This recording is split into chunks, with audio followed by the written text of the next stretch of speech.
So welcome to my channel guys. So we will discuss about the topic of surface tension and ये बहुत ज़्यादा important chapter है, sorry topic है, but कई books में इससे चैप्टर भी दे रखा है, ठीक है, अलग चैप्टर में।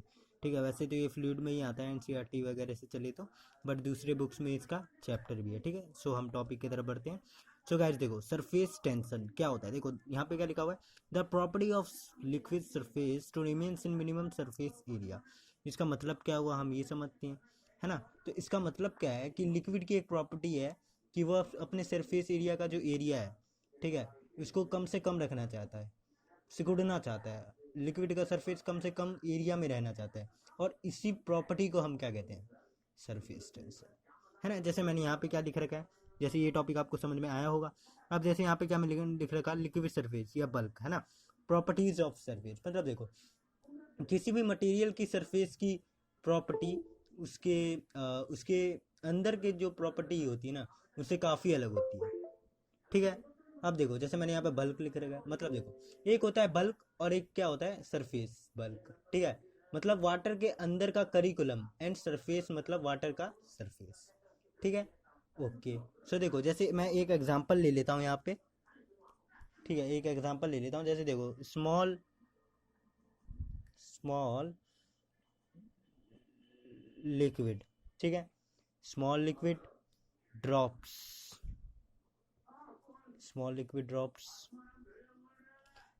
एंड यहाँ पे क्या है, देखो गिवन वॉल्यूम।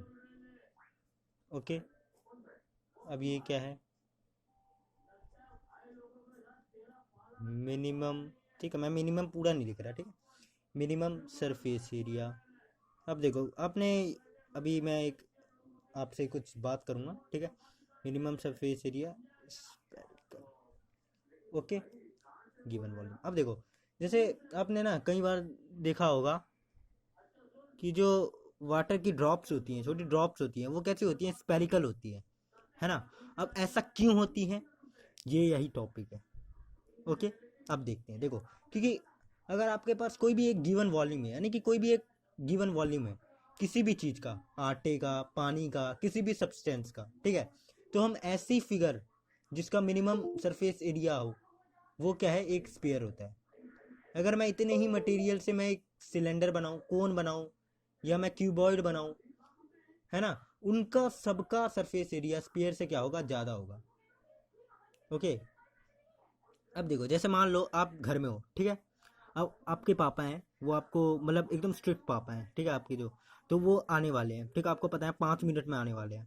आपका घर पूरा गंदा है, ठीक है, रजाई उजाई सब गंदा है, आप क्या करोगे, आप रजाई को जल्दी से मोड़ोगे, और कौन सा शेप बनेगा उस तब आप ये गौर करना, जब भी जल्दबाजी में, तो वो स्पेरिकल शेप में ही आप बनाओगे। ओके, अब आपको समझ में आया होगा। जैसे देखो एक गिवन वॉल्यूम ऑफ मटेरियल के लिए जिस शेप के सबसे कम सरफेस एरिया है ना, वही स्फीयर। ठीक है, इसलिए लिक्विड की ड्रॉप कैसी दिखती है, सरफेस स्पेरिकल दिखती है। इसमें हमने स्मॉल लिखा है, बड़ा क्यों नहीं, क्योंकि बड़े ड्रॉप में क्या होता है, बड़े स्मॉल लिखा है ना, बड़ा इसलिए नहीं लिखा क्योंकि उसमें क्या होता है, ग्रेविटी लग जाता है, और वो क्या कर जाता है, वो बैठ जाता है टेबल पे। ओके, आई होप आपको ये समझ में आया होगा। ये जस्ट इंट्रोडक्शन था सरफेस टेंशन के बारे में। ठीक है, तो आपको सारी चीज़ें आई होप क्लियर हुई होंगी। सो अगर आपको पसंद आए तो लाइक करना, ना पसंद आए तो डिसलाइक करना। ठीक है, क्या पसंद नहीं आया वो कमेंट में लिखना, हम और वीडियो बनाएंगे, और जो पसंद में आया आप बताना, हमें और मोटिवेशन मिलेगा। Thank you so much.